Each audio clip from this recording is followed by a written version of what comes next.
Either everything matters, or everything is an outrageous waste of time.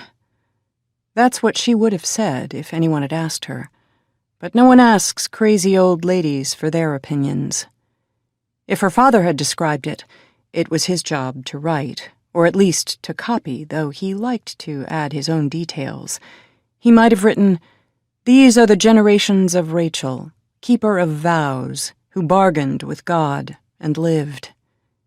If her son had written it, her first son, the wise one, the reason for everything that followed, he would have put it differently.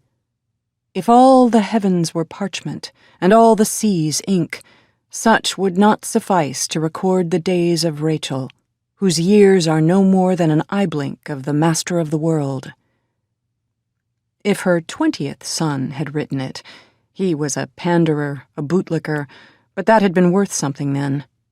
He would have sprinkled it with rose petals until it reeked.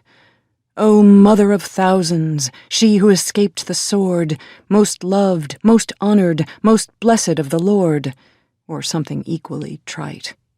He was no poet, but the delusion had been harmless.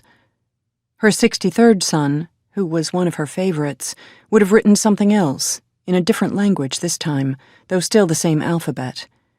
If you like, dear reader, I'll tell you a story you'll never forget for as long as you live, about how my mother once made a promise she forever regretted.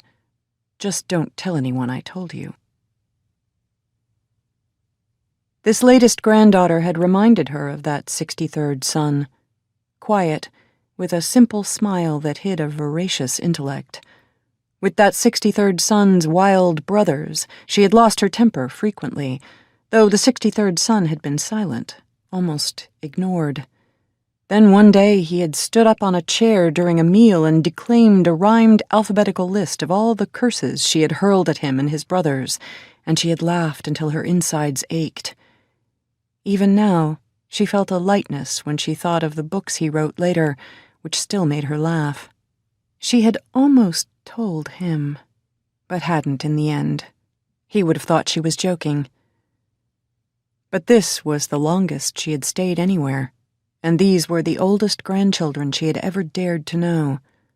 The youngest one, sitting at the table before her, the one she kept in reserve in her mind for years, just as she always chose one, the one she thought she could trust.